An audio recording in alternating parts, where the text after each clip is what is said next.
a little bit, late in that. But for some reason, I think we're just going to jump right into this. So let's just do that, okay? I'm amazed you all are here. Thank you for coming. Because tonight, there's all these Christmas parties, and everybody's doing Christmas shopping, and, there's 500 reasons to not be here. And just one or two to be here. But you're here, so that's interesting. So thank you for coming, and I want to welcome you this night to this particular lecture, which happens to be on the topic of past life regression. And I will be covering that topic, I hope, in depth. And at one point, of course, I'll open it up for questions. And if I haven't, then I'd like you to ask me. Because if you do have a question, chances are somebody else has it too. So, don't be shy. And so here we go. We're going to do this. Oh, thanks. Thank you. Okay. Okay.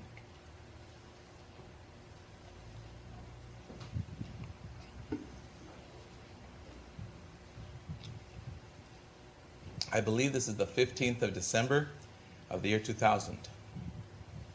And so we're doing this lecture on past life regression.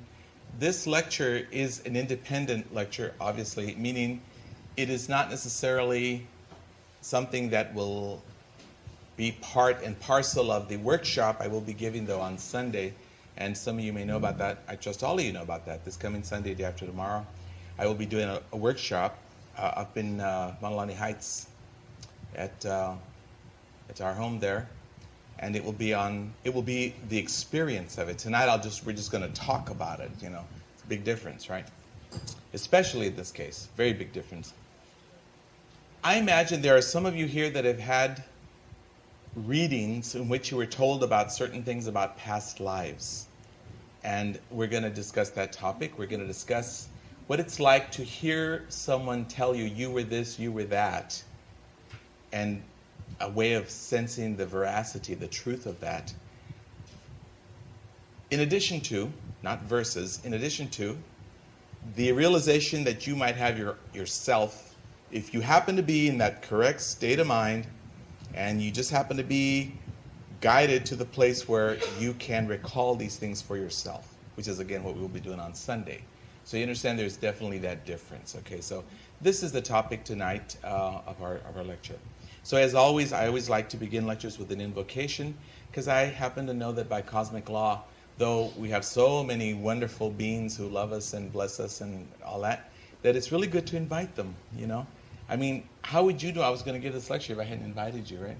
Flyers, phone calls, whatever, mailings, I throw out a net. Whoever comes, kind of neat. I like that.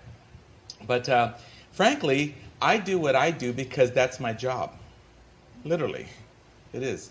Like all of you, I have people to whom I'm accountable, and they tell me what they think would be a really good idea to do just about at this point in the evolutionary scheme of things, and I just try and do the best I can. So I offer what I offer, that's it, and whoever cares to be part of it comes, and that's where that's at.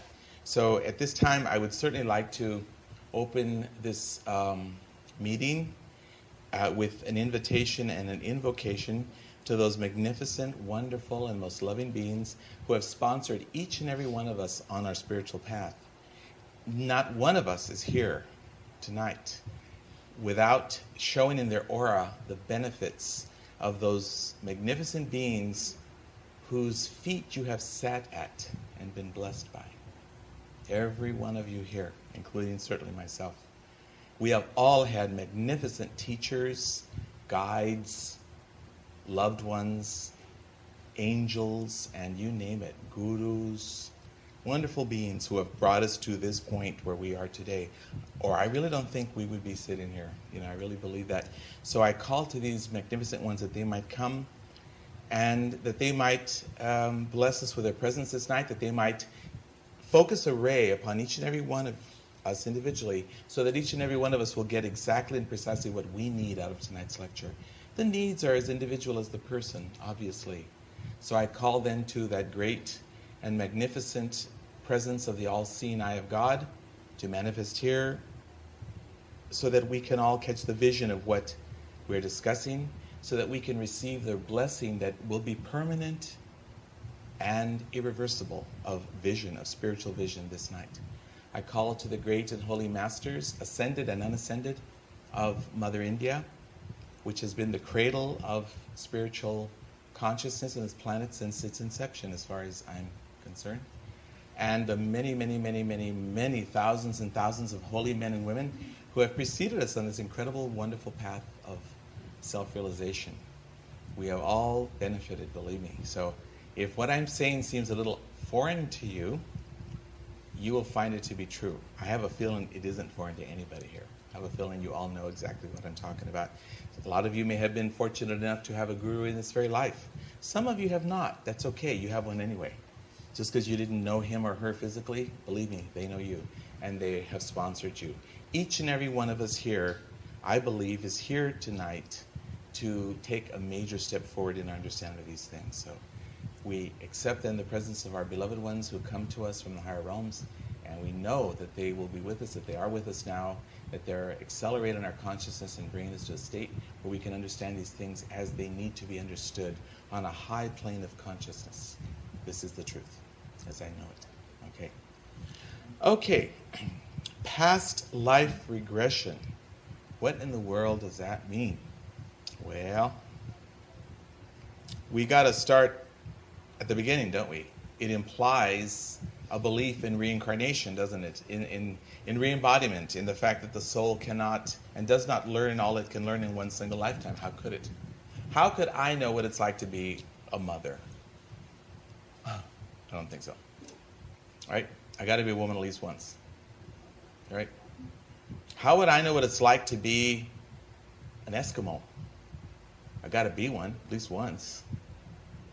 How would I know what it's like to live in the jungles of Africa and having to deal with, whatever might come out of the bush? And that's a real intense, you better keep your eye on the physical plane kind of consciousness if I hadn't been there. How would I know what it's like to appreciate the sacredness of pulling a fish out of the ocean if I ate fish, if I hadn't lived in a place where that's what we did? You understand. I won't go on. So each and every one of us, I think, has certainly been in all those stations, man, woman, what are they, doctor, lawyer, Indian chief, you all heard all those things. And the purpose, of course, is because this is a magnificent schoolroom and set up that way. We are meant to learn through trial and error. I want to stress that point because it's a very important point. Because as you get into past life research, study, and regression in particular, inevitably you will run into errors. Your own. You better be ready for that. How else do we learn? How do you know it's not nice to kill somebody? How do you know it's not nice to cheat or torture? You know because either these things were done to you or, forgive me, you may have done them to someone else. Now, we all know that at the end of the physical embodiment, we cross over back into spirit. We're back in the so-called spirit world, the home of all of us being spirits, as you know. And there, we are told, we go through a period of revision. We all look at the life we've just lived. And you can take some time doing this. There's a very funny movie, Defending Your Life. Some of you might have seen it. Albert Brooks did it, and Meryl Streep. Cute movie, very funny. And actually, there's a lot of truth to it. It's funny that they make it into such a comedy. It's really quite factual. And in it, Meryl Streep and Albert Brooks play these two people who recently so-called died. No one dies, as you know. But they're over there, and they're reviewing their life, right, to see whether they're going to go on or stay or whatever. It's kind of a funny movie, but very, very good. And in it, apparently Albert Brooks didn't, let's say, try as hard as Meryl Streep did or whatever. And so all he sees are a lot of his errors, one after that. So by the end of the day, he's feeling terribly guilty. You know, what? I'm just a creep. But that's how we learn, right? That's how we learn. So this becomes a very, very central, very important issue in past life recall. I stress it because if you are serious about it, if you really get into it, and especially if you experience regression, inevitably you are going to see something you have done that you would never do now, that you would be abhorred, and you're going to see yourself doing it. How are you going to feel? You cannot fall into a pit of guilt. That is counterproductive, and it completely defeats the purpose of doing this. If you are given to guilt, you might want to take a step back at this point. It's okay to attend the lecture. Don't worry. I'm not going to regress anybody tonight. But you might consider twice if you were thinking of coming to the workshop. Do you understand what I'm saying? This is adult stuff. We're not kidding. It's not a parlor game. Very serious stuff. I speak from experience. I have myself, not in the right way, against the advice of those who knew better, made it my business to find out certain things about certain past lives that I was given warnings not to tamper with. Well, guess what? I did it anyway. I did it. It's not only did it wreck a friendship to this day, it broke my heart because I felt I'd really hurt someone very badly who I actually cared for very much. And it showed me that, the monkey in all of us is alive and well. Do you know what the monkey is? The monkey is that aspect of consciousness, human consciousness, that knows what it shouldn't do, and it does it anyway. Loves to. Tell me what I shouldn't do and watch how fast I can do it. Okay? It's called the monkey. Okay? So, that happened. So again, I'm speaking from direct experience when I'm telling you that I was real curious how me and this other person happened to know each other, and I dug a little too deep, and I found out it was buried for a reason, and when I came out with it, it was a mess. You don't want to do it. That was not done in a temple environment. It was not done in a sacred way. This is the way we hope to do the workshop on Sunday. It will be done what I understand to be the correct way, with permission, with blessing, with protection, and with the presence of those who are our true guardians and guides and teachers. And that's the only way I think it should ever be done. This is very serious stuff. I'm not kidding. We're adults here. You're all here. Free will, okay? We're entering the age of Aquarius. Mental sign, air sign. You have to use your mind. It's not about emotions. If you're too much into emotions, you will soon get run over one way or the other. I guarantee you. You need to start using your head. Emotions will run you into a ditch. If you're an emotional person by nature, that's the way you would describe yourself to somebody. You need to think carefully how you might want to redistribute your attention units. You need to be thinking these days. Emotions, don't get it. If you're an emotional person by nature, I suggest you give that some serious thought, because guess what?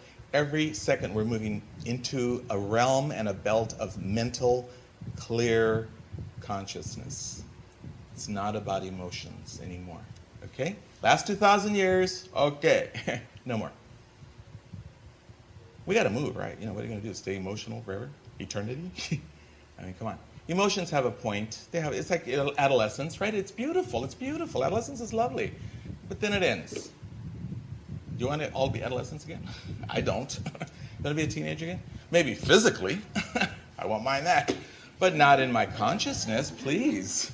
Not in my heart and soul, please. So anyway, so you understand. And even though perhaps I'm coming across rather heavily, I mean to. I hope so. Because I'm not joking, because this is very serious stuff. I don't have time to play parlor games, and neither do you. But why are you here? So now that the warnings and the disclaimers are out of the way, okay? Are we all cool? We got that? Okay. Let's move on, okay, to nicer things. But I had to say that, you understand it, really, because we got to know what we're getting into. Okay. Because you are now about to enter a portal of power. Knowledge is power. What if you go into a past life and find out you were the Queen of Sheba? I mean, really find that out, because you're remembering it. It's not like Arthur's telling you or somebody else. What if you remember that? You think that's not going to affect you? Oh, it will. You know what's going to happen? A conduit of consciousness is going to be opened between that life and this one. You will find an acceleration going on, probably. You will probably find yourself having different types of thoughts after that realization. How could you not? It's if you suddenly found out that you thought you were somebody. You know what? I got a little news to break to you. You thought you were, Well, guess what? Your mom was so-and-so and your dad was so-and-so, and I got the papers to prove it. Your birth certificate is bogus. We had to keep you that way all this time. That type of thing. I know that's rather dramatic, but not really. Because, you are who you are because that's who you think you are. Right? Okay? So what happens when you suddenly think you're someone else? Okay, on the negative side, of course, we're talking, this is personality disorders and that kind of thing. For you psychologists, you know what I'm talking about too. So the bottom line, though, is that when you start finding out things about yourselves, it will change your perception of everything. Believe me, everything. It really will. It really, really will. Okay, now, to emphasize that fact, the guides that I work with are asking me to throw out a few random bits of information, which I'm about to do right now. I am not going to point you out, don't worry. I'm not going to go, and you were, I would never do that. Won't do it. No, I never do that. You all know that. I would never embarrass you because I don't like to be embarrassed myself. I believe in the golden rule, don't worry. Like later when we do messages, and we're going to do messages, by the way, we're going to do messages from the spirit world, we're not going to, embarrass you and say, I know what you were doing last night. No. And I don't, by the way. I don't want to know what you were doing last night. I'm thinking about what I was doing last night. That's all I need. So, but I will tell you this, okay, the guides who are working with us, and by the way, for those of you who are familiar with the Hawaiian system of things, there is that higher element, the higher self, called the Amakua, and when you have a group of higher selves working together, they call it Poe Amakua. It means everybody's working together, okay? It's a group soul, right? That's what you're talking about. So the group Poe Amakua is giving me some information. Again, I'm not going to point you out, but I am supposedly going to tell you a few things just so some of you get an idea of what's going on here. Okay, for instance, speaking of Hawaii and all that, and Iolani Palace, and a particular queen that was imprisoned there for a period of time, she wasn't completely alone, She had companions, people who stayed with her, thank God. And one of those people is in this room right now, sitting in one of those chairs. And you would have it in your heart very deeply. There is also somebody here who has been, of all things, a Pope of the Roman Catholic Church. Hello, Pope. There is also somebody here who apparently was working very closely with the American President Abraham Lincoln right before he was shot, as a matter of fact, about 1864 or so. And you were not in the gender of the body that you're in right now. There is also somebody here. Oh, there's more than somebody. There's various somebody. There's 11. I'm not counting heads, but there's 11 of us who were around when the Master Jesus was last here and walked with him and remember that to some degree. Nothing else in our hearts. There's 2 of you here, one of you in particular, but there's 2 of you, who would be associated with Native American energy, as in a name you might know from the Native American, American Indian saga, like that. If I spit the name out, you go, oh yeah, of course. Well, there is apparently somebody here also who worked very closely with Mahatma Gandhi by advising him when he was in the body until he decided to go back to spirit in the year 1947. And somebody came up and did him the favor.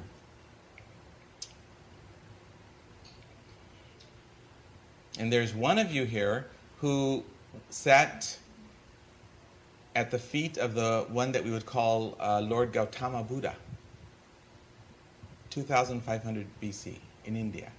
It's interesting, we often associate Buddha with the Asian countries, but as a matter of fact, he was Hindu. There is apparently somebody else here who was at a rather interesting, again, back to Hawaii, a very interesting turning point in Hawaiian history. It's been celebrated of late. It occurred on the Big Island, and it was in a place called Pu'ukohola, a big heiau to the god Ku. And Kamehameha invited his cousin to come. Told him, don't bring weapons because it's not a war thing. But it was an ambush, and that man was slaughtered, as were the people who came with him. And there's somebody in here who was there as well. And so on and so on and so on. Now, it's one thing for me to be sitting here and saying these things to you. It's another when you're going to sit there and remember them for yourself. And that's the point. That's really the point. It's a point of spiritual maturity. That's all.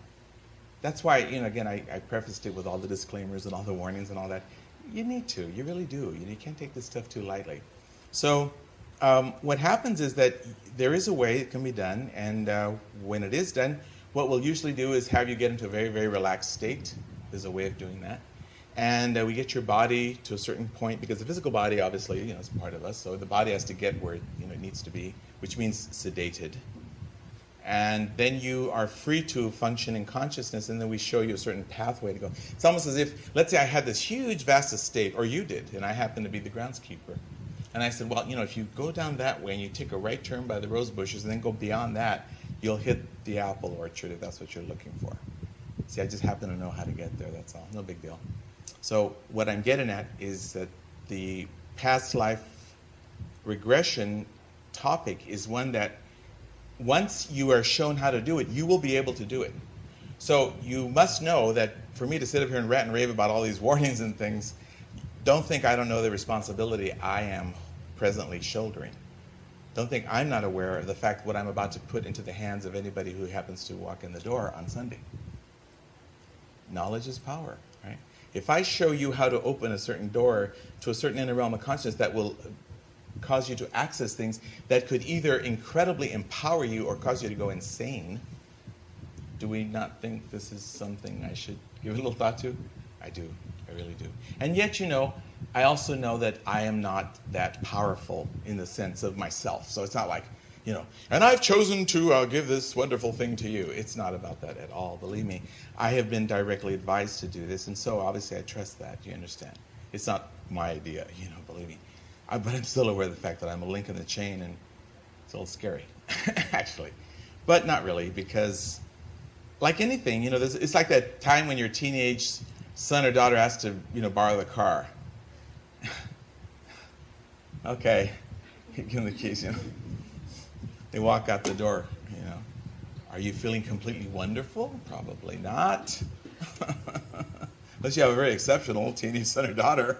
You know what I'm saying? But you got to do it, right? You got to trust them. Get it? We got to be trusted. So much for that, okay? So that's what's going to happen. There are those who say it's not important to know your past lives. Focus on the now. That's it, okay? And to these people, I would say there is truth to that. Absolutely. But there's a point where you intuitively know, sense, feel, and want something more. And that's the point where you start talking about things like this. So if you're here, that's probably why you're here, in all likelihood. I would imagine that most of you here, I'd say 90%, have also other people that you are curious about. You know intuitively, well, how, I must have known him or her because God, what's going on, okay? Quite true. We learn through our interactions with other people. But may I say, as I shall certainly say on that day, that, just because you know something does not necessarily mean, A, they want to know it. B, you have the right to tell them. Or C, that you are in a position to, shall I say, try and entice them, to ask you. Because that's a form of cheating, if you know what I mean, And I know I can't tell unless you ask me, well, guess where I was all day? Past life seminar, past life seminar. You know what I found out? How I know a lot of people really close to me. And boy, was I surprised. I know a lot now, a really lot. Boy, it just totally changed my whole everything. Boy, really. I found out how I know everybody. I mean, like, really, everyone. You see what I'm saying? No cheating. It means you're in this because you want to be here. And that goes for all spiritual growth. I trust you all know that. Psychic development in any form. You pursue it because that's what your soul is drawing you toward, you see. So you go there. And obviously, interest indicates ability. Interest often indicates readiness. I personally, and this is just a little pet peeve, watch, I'm going to step on someone's toes here. I personally do not agree with sex education like at 6 years old. These kids aren't thinking about that. I don't know. I don't agree with it. I mean, I'm sorry if some of you do. I just don't. I think it's premature. I think it's inappropriate. I think it's forcing things on these poor kids that they're not thinking about, ready for. They don't want to know about that stuff. A 6-year-old does not want a condom, okay? They can't use it, but nothing. Drop it. And there's people who seem to insist that they need to know. I don't know, whatever. Up to y'all, but I don't personally agree with that. To prove the point. When you're ready, you ask. You go there. You want to know. That's the indication. You all know about what I call metaphysical babies. What's that? A person who just discovers that there's such a thing, right? As, something beyond this world. And it's like we call it the honeymoon time, right? Oh my God, I've lived before. Wow, they just get all excited and and there's ESP and all this stuff, and they get all into it and they maybe read a book or two or maybe have a reading or whatever. And then guess what? Are they dangerous? Talking loose cannons now. Talking big mouths now. Talking cosmic law violators now. You're stepping on people's toes. You're overstepping bounds by telling things they have not asked you for. When they want to know, they will ask. Very important. I just ask you to respect these things because I'm quite aware that over half of you here are not going to necessarily be at the seminar. So I want to tell you all I can tell you tonight, right? Because I'm not going to see you again maybe right away. So, same thing. You see, so these laws and these rules must be known. These were commonly known, again, in the interplane schools and certainly in the mystery schools, in the temples that these things were taught. So again, to understand them that way, we have to go to this extent, you might say, really. Now, I said knowledge is power. It is. You may find out something about your past lives that empowers you. Chances are you will. I would say the chances of that are far more likely than that you would find out something that would, totally throw you for a tizzy or something. So let's just say you do. Well, then what are you going to do with it, right? You have to be ready for that. Because suddenly you can do something maybe. You may literally remember how to be clairvoyant. There's a way, just remember it, you can do it. Do you know that? I know it. You don't see me writing a book about it, do you? And I won't. Because you can't do that. Because to simply give the formula like a recipe to someone who doesn't have certain preparation is again like giving a child a loaded gun. You're responsible for what they would do with that. That's why these things are taken, in this way. What I would suggest at this point is this, that you all, just for a moment, let's just try to experiment. Just have a little fun here if we could. Let us do this, if you would. If there was a country, other than this one, that you think you would have ever have lived in before, if there was ever, I'll just say a place, forget the country, a place on earth that you think that you would have lived in, where would it be? Just you don't have to say anything, but just think about it. Just think about it. Just give it a little thought if you would. I mean, I don't want any hands or anything, but it's okay. Just think about it if you would. Because chances are you're immediately going to go to either one of your very last past lives or the one where you've done the most spiritual growth.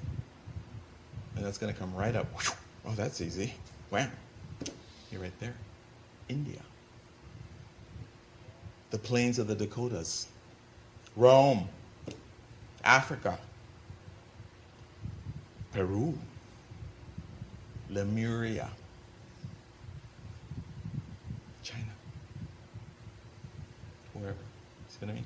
You're going to go there because your soul knows and your soul remembers. And that's all we're going to do is just access that memory and open it up so that it kind of can come well enough, and then it'll be there for you to take a look at and work with. So it's a very interesting and delicate process. It really is. I have found in the work that I do that past lives are valuable basically because they will supply the keys and meanings and reasons why things aren't what they are today.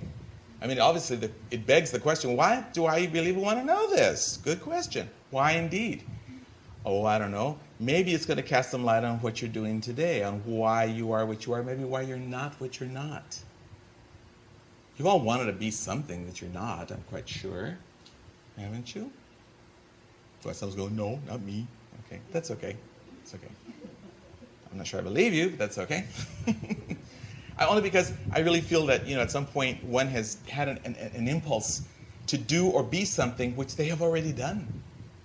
But it's not for this life, because you can't do everything in one life, right? So what happens? I can't do that this time. See, that's what that is. There's nothing wrong with it. You don't have to be ashamed of it at all. We all want to be something we haven't been before. I mean, that we're not in this life, but chances are we might have been before, you see? So again, it explains that much. I have often said that reincarnation is the piece to the puzzle of life that makes it all fall together and make sense. If you take that out, like a lot of people do, it doesn't make sense, does it? Why is a little baby born blind, for God's sake? Why does a poor old lady who's done nothing but good her whole life get mugged and killed in the street of New York? Why? Why do thousands of people die of hunger? Why do thousands die of monsoon every single year in a place like India? Why? Coincidence? Bad luck? Wrong place, wrong time? I don't think so. Why do some people seem to get away with murder? You know them. You've worked with them. You may be married to one or two. You know what I mean? All those answers are to be found in the body of knowledge which would be contained in reincarnation. Without that piece, I don't know, it doesn't make sense to me. But it does now, thank God. So much sense indeed. There's an old saying, those who do not learn from the past are doomed to repeat it. That's another reason to look into past lives, because then you find out the errors you have made, and you don't want them to plague you again and again and again. So that's another thing.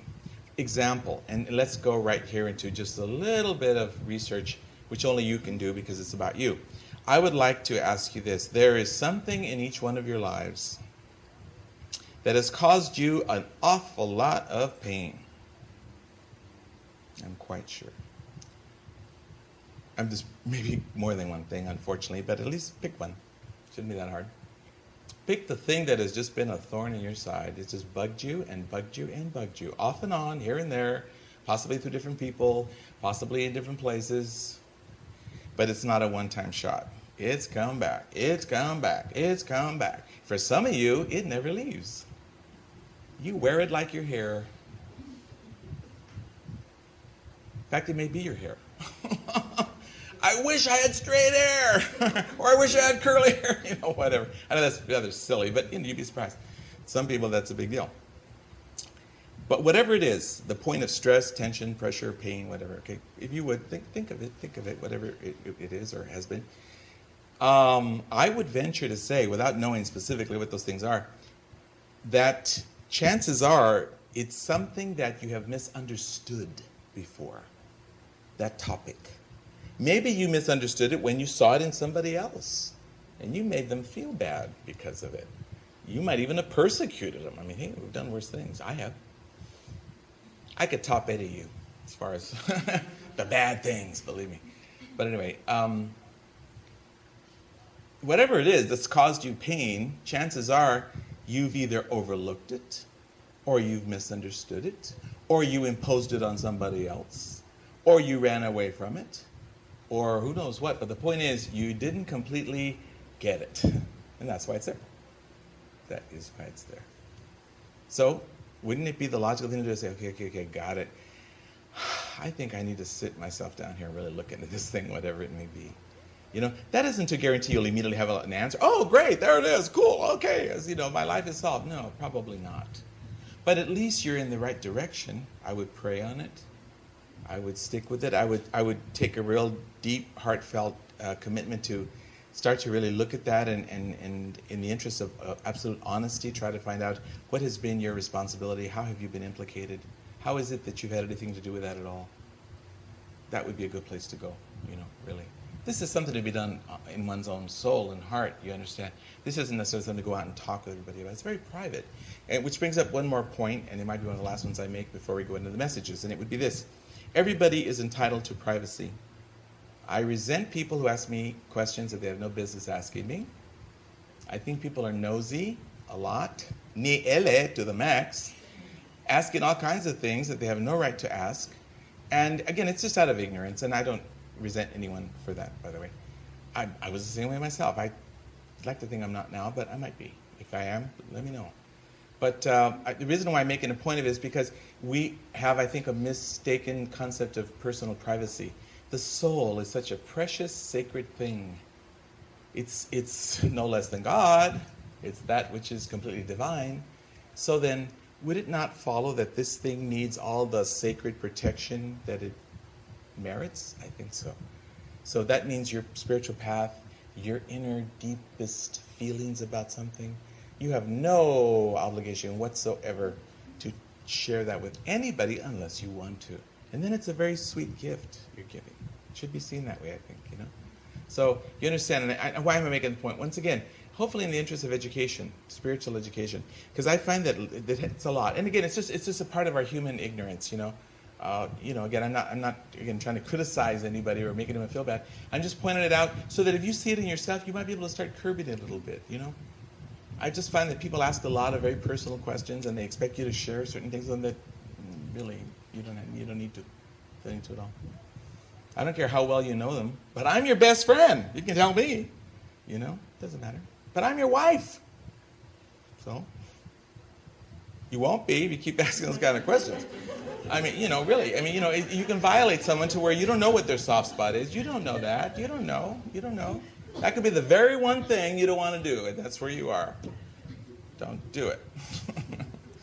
So, again, I say these things because, again, in the interest of past life research, you will find out certain things that, no, you don't feel like writing a big newspaper article about and publishing it in the Advertiser. No, I don't think so. When my training as a medium began, the guides took special care for about 2 weeks to show me all kinds of things I had done in past lives that I wasn't very happy about. So much so that I was shocked. I won't even go into it. It was way worse than shocked. Nauseated in one case, et cetera, et cetera, et cetera. Okay, that's why I said I could probably have done worse than any of you, you know.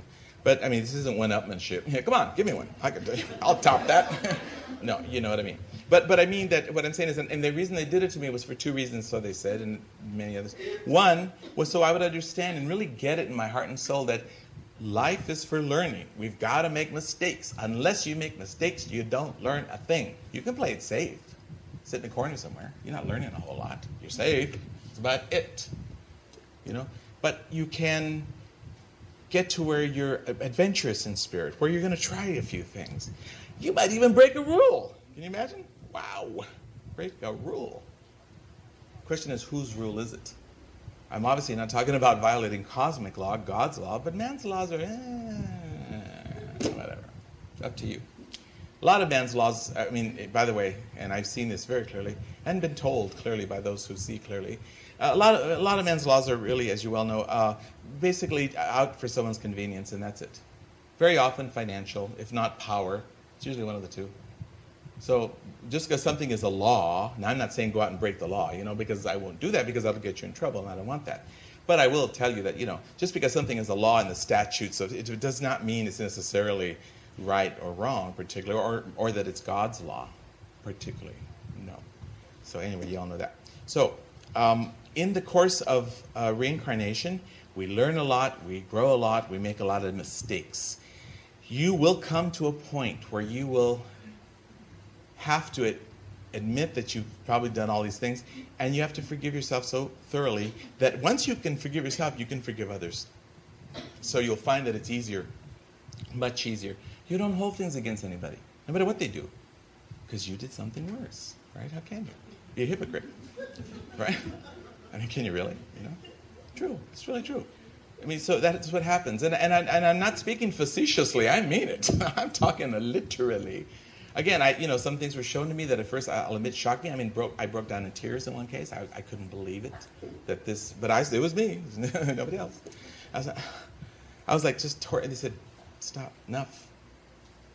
That you might know that the soul will experiment and go places and learn through these terrible things, you know? And then you don't go there anymore. And then you have the reaction like you're having right now. Oh, my God. How would you know? Unless you'd seen it, done it, or have it done to you. And so it goes. Reincarnation is the opportunity to experience what you have caused other souls to experience. Like that definition? Reincarnation is the opportunity, capital O, to experience every single thing you have caused another soul to experience. Now, a lot of people right away, they think in terms of bad. What about good? What about good? Just think about that. Huh? What about that? You get to a point where you're kind of, that's all you can do. Because you know why? Because you've made all the mistakes. You know, the masters, some of the masters have said that they're masters only because they tried everything else. Didn't work. So what's left? You just, okay, I guess I'll do the right thing. Because the other stuff gets you in jail. Gets your hand cut off. Gets you killed. Gets you dragged through the mud. Whatever. Gets you lonely for years and years and years and years. So there's a point where I'm not going to do anything to hurt anybody. Nobody, no. Your heart is like so tender, you wouldn't hurt any fly. And I think pretty much everybody in this room is pretty close to that right now, if not right there, okay? Otherwise you wouldn't be here. That's why you're not afraid to find out about past lives. Why do you think you're here? Really. People who are afraid of finding out or to deny it are often the ones who know good and well there's something back there they don't want to remember. They just don't. That's how it tends to go. Okay, so then we're going to end this lecture with a short meditation of sorts.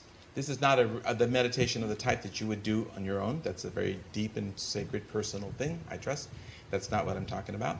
I'm talking about a meditation, using the word rather loosely, and that would be an inner experience. So for most of you, that will be easier if you close your eyes, but you don't have to. I'm not going to say, close your eyes, because some people, believe it or not, they actually focus better and concentrate better with their eyes wide open. You suit yourselves, okay, up to you. But for those of you who are doing that, go within. We're now going to begin this meditation, if you would.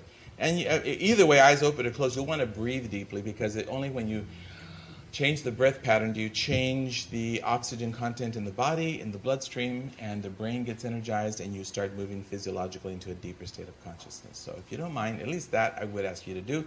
Breathe deeply, please, several times. Breathe deep. Breathe real deep. Ooh, someone's not breathing deep at all, and I feel a little shallow breath here. It's okay. Help yourself. It's free. Lots of oxygen. Vitamin O, they call it. Breathe deeply. Breathe very deeply, if you would. Breathe very, very deeply. Bless you. Breathe very deeply.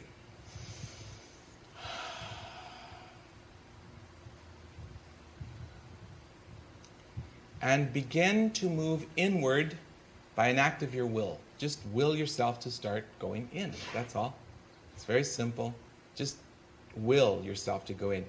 Most people don't notice when they are willing something, but in fact, you must use your will to do anything. You had to will yourself to get here tonight. You have to will yourself to get up and get a drink of water. You will have to will yourself into your car or however you got here to get home, or you'll just be sitting here. Will. It's an intention, but it's more than an intention. Intention is mental. Will is bordering on the emotional. There's a feeling there. You will. Okay, so if you don't mind, please try to will yourself in and in and in and in. It's an inward direction that you want to go in, if you would. Just go in and in and in, if you would. In and in and in. And then go in and in and in some more, because there's a lot of in to go into. Go in and in and in. And the goal here is to try to get a feeling for that part of yourself that is the reincarnating self. You see, not all of you reincarnates. Your personality will not reincarnate. The physical body you're wearing will not reincarnate. Your emotional reactions to things will not completely reincarnate. The way you think right now, you called your mental body, will not particularly reincarnate. Those things are all connected with your current life and the person you are now in the process of working through and learning through by becoming. No, there's a part of you, though, that is he or she who is holding all the wisdom, all the knowledge, all the memories that you have ever garnered in all the lives, and there are so very many. That's the person, the self I would like you to seek, if you would. Try to get a sense of that, if you would. It's just an experiment. There's no wrong answers. You can't fail. But do try, if you would. Just get a sense of it. There's a part of you that is the eternal you. He or she who has come back again, who is now known by the name you would sign on a check, or you would sign when you're, filling out a form or whatever, the name you call yourself. That's good for now, but that's not who you were before, nor is it who you might be again if you choose to come back. Try to sense that, if you would. Please do. This may be the first time you've ever done it. I don't know. But there is that part of you. Try to isolate it, if you would. Just an experiment. Have fun. The you that knows. The you that is forever.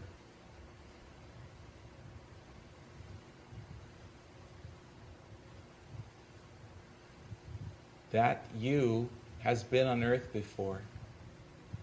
And he or she has known of spiritual things in other lives previous to this. This cannot be your first one, or you wouldn't be so far along. Why not wonder? Just wonder, like a child wonders about, who made this flower? Or where do cats come from? Children are so sweet. They wonder about so many things, and they often get answers. I would like to invite you, if you would, wonder, when and where have you been on earth before? When were you here? What did you do? What kind of a person were you? Were you a man? Were you a woman? Maybe you only were a child. Did maybe live beyond that. That's not necessarily tragic. It's a choice that the soul will make. In certain lives, we have all done that. We've left when we were still children. Nothing wrong with that. It's just a choice. Only those left behind see the tragedy in it. The soul is free. So see if you can go back and get a sense of that. Just wonder. It's all you have to do. Just wonder.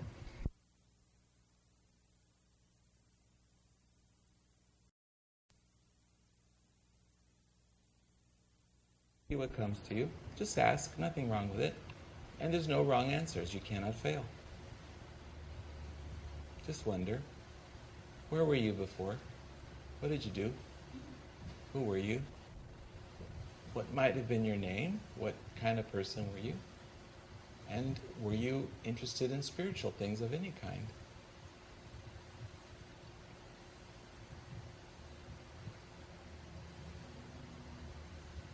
Just wonder. Keep wondering.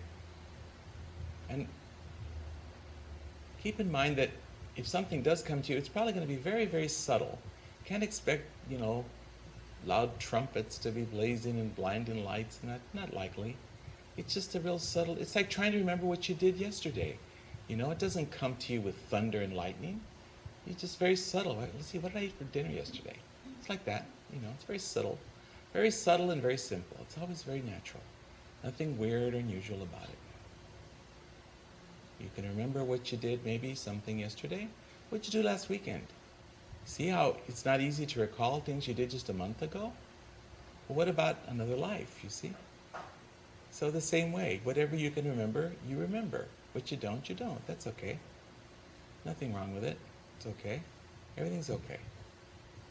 Just curious, open and wondering. You may feel something. You might sense something. Whatever. Whatever comes, pay attention to it, though. Do notice it if you could. Just watch it. Put your attention on it, whatever it is. Because often one little tiny thing will turn into more if you just pay attention to it. It's like a seed. If you water it, it grows. Good. See?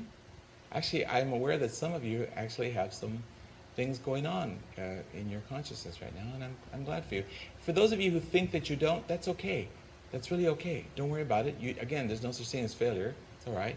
The point is that you have set up the wondering. You have asked the question. Now, at some point, life will answer it for you. And that is a certainty.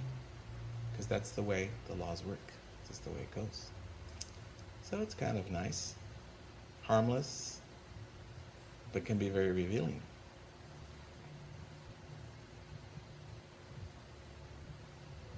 Be grateful for anything that may have come to you.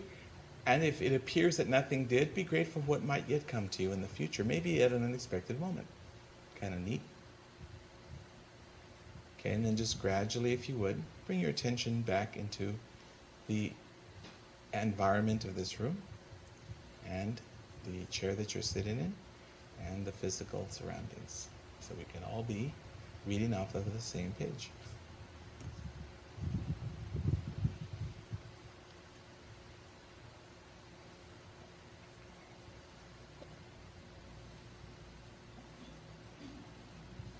Good. That was nice. Okay. So that's just sample. It's just a little sample. Again, frankly, the optimum conditions are not to be sitting up like we are. So if you did get something, good. Good. If you didn't, don't worry about it. But again, you've posed the question. That's important. You've asked. You've put it out. Was it the Master Jesus that said, ask and ye shall receive?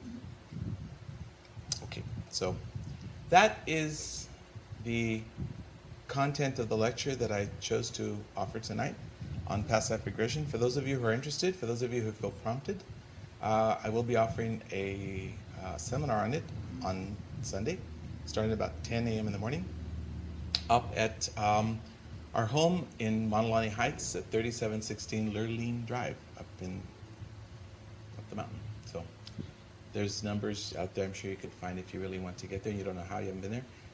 It's not hard to find. Okay, so now we are going to go to the next